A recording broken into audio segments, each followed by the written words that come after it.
Hello. I am going to talk about some energy boosting advice and habits that I am seeing all over the internet these days that is just not serving women with chronic bone crushing, defeating fatigue. So, if you're a woman who is just, we'll call it tired from, busy days and lack of sleep and a busy family, this stuff might work for you. But if you're a woman who is so exhausted all the time that you can barely function, it feels like you've lost control over your own life, your own health. You've tried so many things, you've been diagnosed and probably misdiagnosed with a bunch of different health problems, and you're just frustrated. You can barely make it out of bed in the morning. You can hardly get through a shower without wanting to go back to sleep. You're sleeping so much and you're missing out on life. This is exhaustion, and this level of exhaustion needs very specific to you advice. Hi, I am Dana. I'm a certified holistic nutrition coach, and I specialize in helping busy women who are really into their careers, their families, their businesses, and their energy is holding them back from reaching the goals and the desires and the dreams that they have set out for themselves. I help women overcome this bone crushing level of fatigue, overcome burnout, brain fog completely naturally with my 3-point solution, my trinity of feminine energy healing, and help them get back to living their most amazing lives, radiant, capable of taking on all of the challenges, even able to sign up for or volunteer or take on bigger projects or more clients or whatever it is that they really want to do for their lives. And if this is something that you resonate with, then I would love to support you and get you started on your feminine energy healing journey. We start by really knowing what is going on inside your body. Why are you so tired? And no, a diagnosis is not the reason why. We can spend years chasing our tails, chasing diagnoses, trying to figure out what they mean and figure out how to manage them, and still never feel more energized, more in control of our health, and more radiant and capable and ambitious and competent and whatever it is that high energy means to you. Because diagnoses, they are just related to a bunch of symptoms, a couple of lab tests maybe, or a couple of identifying symptomology items, and they don't ever dig into why. The question is always why. We want to dig into that. Why are you experiencing this fatigue? And fatigue is this finicky, frustrating problem because it relates to so many different potential problems. But when we do dig into your fatigue and when we do get you on a root cause specific focused protocol, what we get to do, what you get to do, is take simple aligned actions to rebalance that underlying root cause, and that then trickles up into an improvement, possibly elimination of other symptoms. So if this sounds like something you are interested in learning more about, or learning more about your own body and taking back some of that control, then I would love to support you. You can use the link in the description of the video to book an energy deep dive session with me. I want to talk about some energy boosting advice that is not working or serving women with chronic fatigue, with burnout, brain fog, this debilitating, can't get out of bed, can't stay focused fatigue that is so frustrating. So let's talk exercise. We'll start with exercise. Don't get me wrong, I love to exercise. I am an exercise, I don't want to say fanatic, but I do enjoy going to the gym every day. But when you're exhausted, when you exhausted versus tired, when you are tired, exercise can help give you a little bit of a boost of energy. Yes.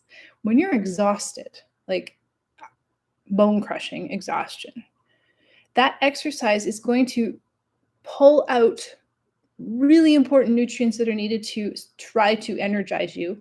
It's going to trigger more stress. It's going to trigger more inflammation, and it's going to tell your body to rest even more. So if you've ever tried an exercise program and found that you just were knocked out for a few days after, or you were your exercise recovery was so long, this is a very good sign that exercise is not for you today. Now, movement is important, yes, and I would recommend you move your body up to 30 minutes a day. You don't have to do it all at once, but start small. 5-minute increments is fine, but move your body because this is going to help eliminate some toxins that will keep you more sluggish and tired too. So movement is important, but you do not need to join an exercise program to benefit from exercise at this point. Eventually, once you heal, you'll be able to take on more, but listen to your body. What is your body telling you it needs? If it's rest, at least go for a 5-minute walk every once in a while. I remember one time I went and joined a friend on a kickboxing class. I thought I was managing it pretty well. I rested a lot. I was so glad I was in university where I only had to go to school for 2 hours a day. But then I went to this class and I kept up with her because I have a competitive nature. And then I woke up I could not wake up the next day. Like it just, eyes wouldn't open, body wouldn't move. It wasn't paralyzed or anything. I couldn't get out of bed the next day. So I skipped school, and then I'm pretty sure I skipped the next day. I was out for about 3 days. Like it took me 3 days to recover from that single kickboxing class. So this is what can happen to us because we're pushing ourselves to do something our body is incapable of keeping up with. And so the stress response kicks in and the inflammation kicks in to be like, go to sleep and rest. Do not do that to me again. Number 2 is supplements. And I know there's a lot of information on how to beat chronic fatigue and energy problems with supplements. The problem with supplements, if you are not working with a qualified healthcare provider that understands supplements at their deep level, and that would be a holistic nutritionist like me, a naturopathic doctor, possibly a functional doctor, but I'm going to talk about that in a second, then you're not getting good quality supplement advice. And so I'd caution you to take supplements. Why are supplements not going to help you at this point in the game? Because supplements are designed to help supplement or top up the nutrients that you're missing from your diet. And if you're bone crushingly exhausted, you've got so many different nutrient gaps from a lack of not only like an improper diet, it could be super healthy. It's just not perfectly aligned with what you need right now. But also the fact that you've got this underlying root cause of stress and inflammation that's just stealing all the nutrients away. So supplementing on top of this is very stressful actually because it's hard for the body to break down a lot of supplements. A lot of supplements are full of toxins and chemicals and just garbage that is adding to your toxic load, adds to the stress and inflammation problem. And a lot of supplements are just such low dose that they're an absolute waste of money. Point for that is functional medical formulas for energy. They're generally so low dosage that you're not going to feel a lot of change at all. They're not going to benefit you because you are so depleted of nutrients that they're just a waste of money. On the flip side, when we do self-supplement, we can actually create bigger nutrient deficiencies. We can create nutrient excesses that then also lead to fatigue and health problems and toxicity. So supplements have to be taken with care and caution and the oversight of someone who really understands what they do within your body and what's needed. You only should be taking, if you need any at all, 5 to 7 maximum of supplements. And one of those is a really good quality multivitamin mineral complex. One of those should be a really high quality toxin-free essential fatty acid. And I do highly suggest a probiotic at this point, just because digestion always needs support. Start there. Be consistent with supplements too. Another real big problem is that most people aren't consistent, so that doesn't do us any good either. Number 3 on the list of energy boosting advice to not follow is avoiding certain healthy foods. This tends to fall into the fad diet side of health and wellness. So I'm not going to name any names, but there are some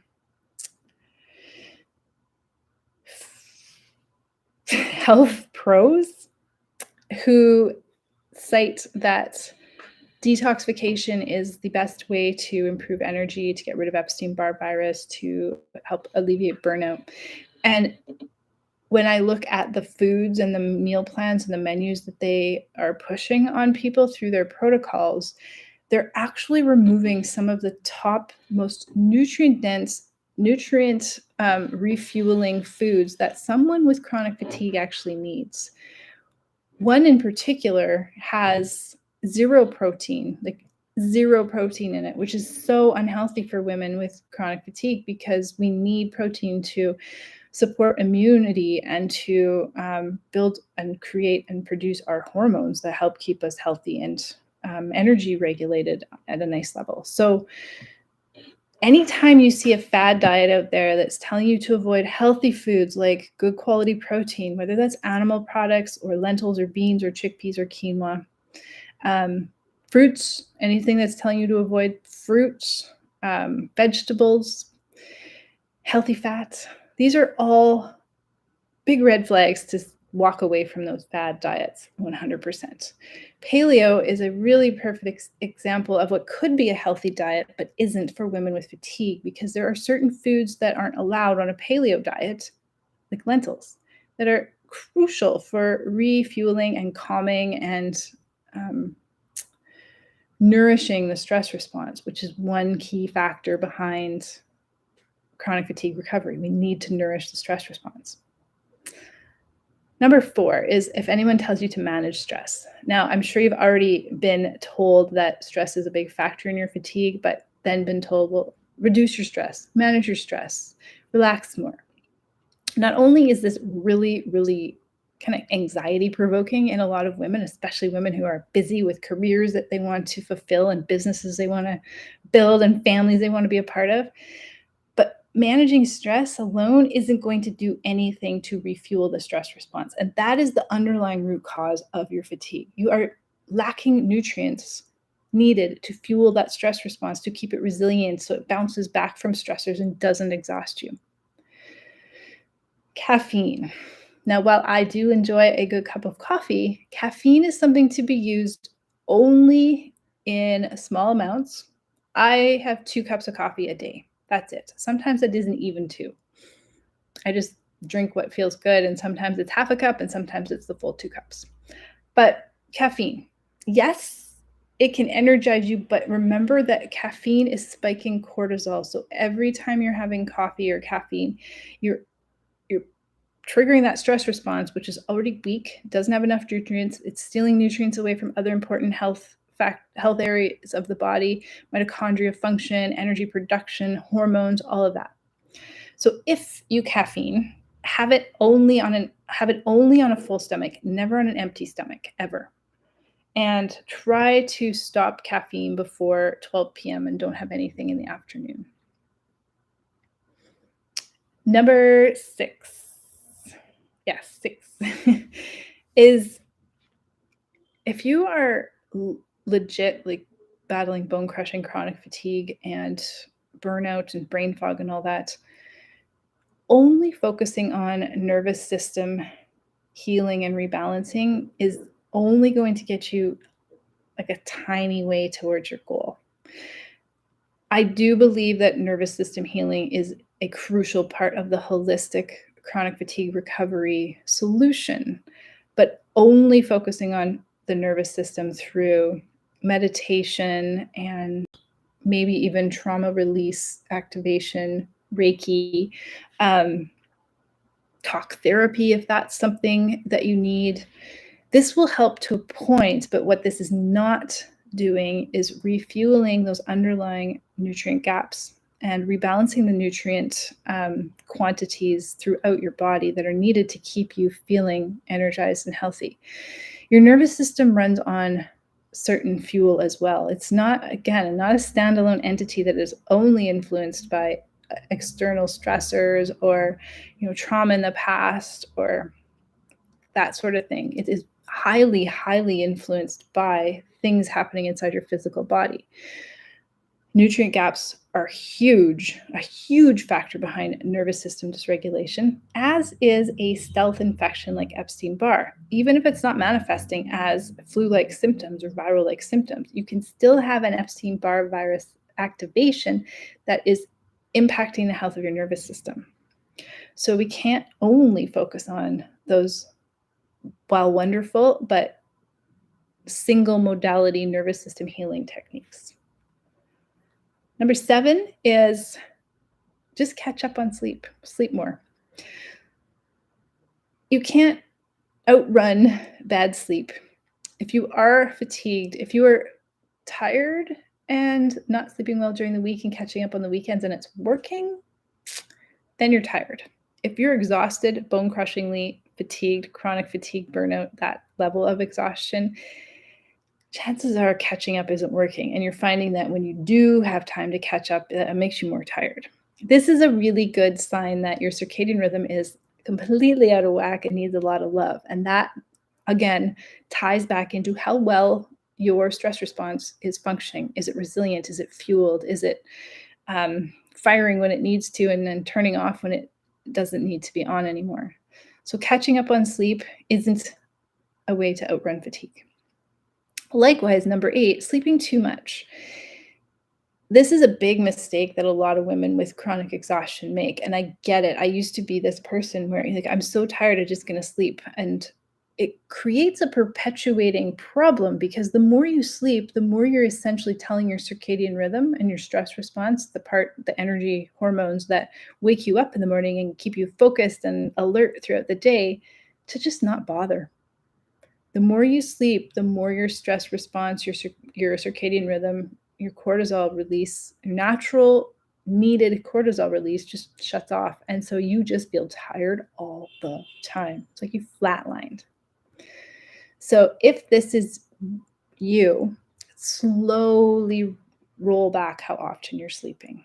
If even by 15-minute increments, just do it slowly. Highly recommend supporting that stress response and circadian rhythm and reducing inflammation at the same time, because this will give you the most improvements fastest.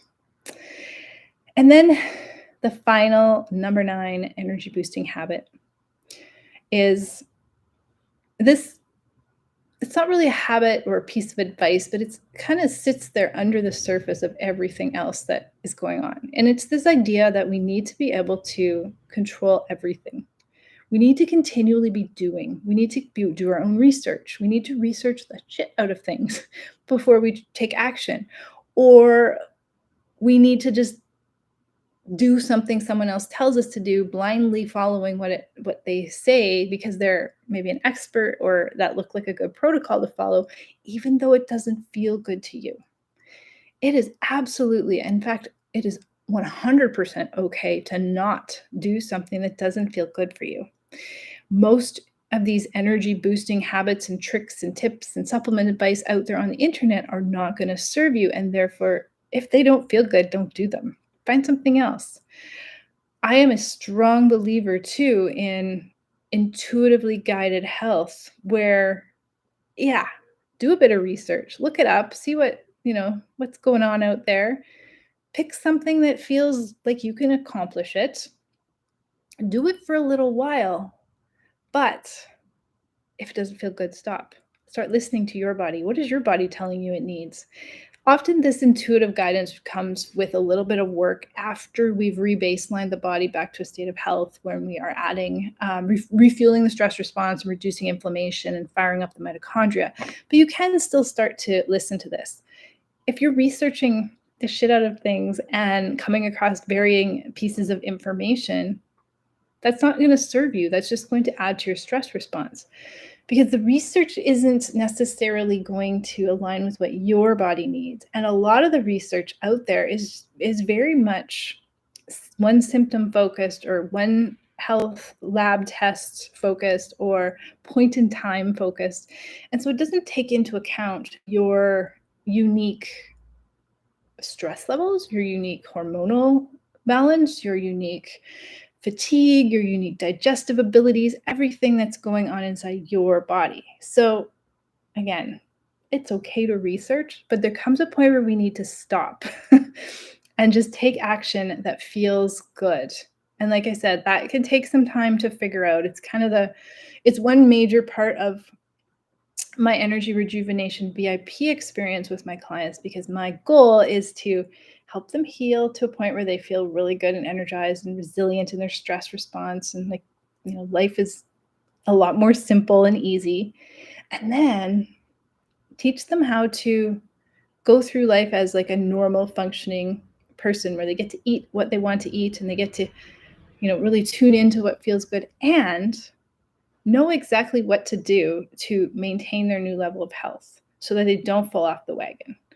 Really about like tuning into your body and taking a step back and saying, okay, how did I actually feel when I did that activity or ate that food? Did it feel right? Why? Did it feel wrong? Why? What's going on? Now looking around at your environment, what's going on? What influenced that? Um, so, for example, I recently overindulged on my birthday and ate a bit too much. Well, I ate some cake and I had some nachos. I had bacon and pizza. So, not a typical day of eating for me.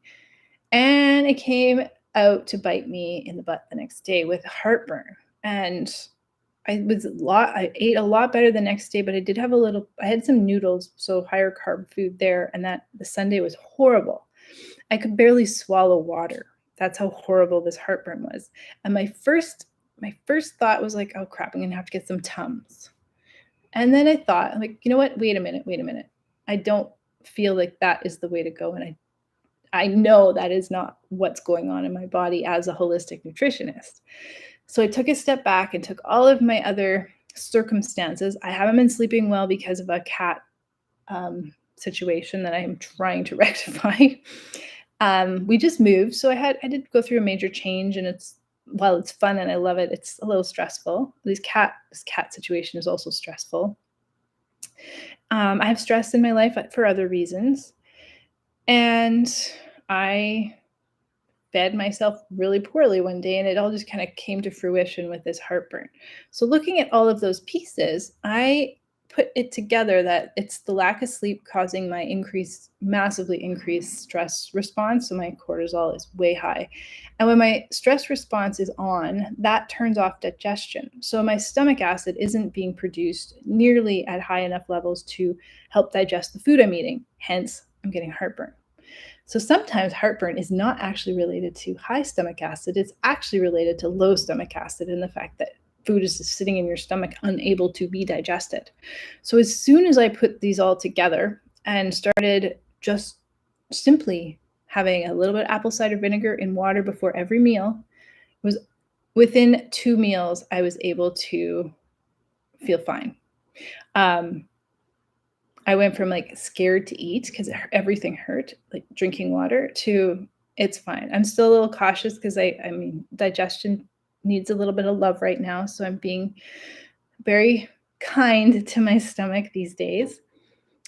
But it's that intuitive guidance and knowing how everything is interconnected that really helps you as an individual woman understand exactly what to do to get healthy and energized and stay healthy and energized without expensive treatments and appointments and such. So if you're watching, awesome. If you have any questions, feel free to get in touch with me. And if you would love some support to understand what is going on inside you that's causing this level of fatigue and why nothing is working, then let's get you on a deep dive discovery session, because we are going to get you that root cause, and I will help you create a success plan with super simple, highly effective for minimal effort plans and activities that are perfectly aligned for what you need to heal your energy.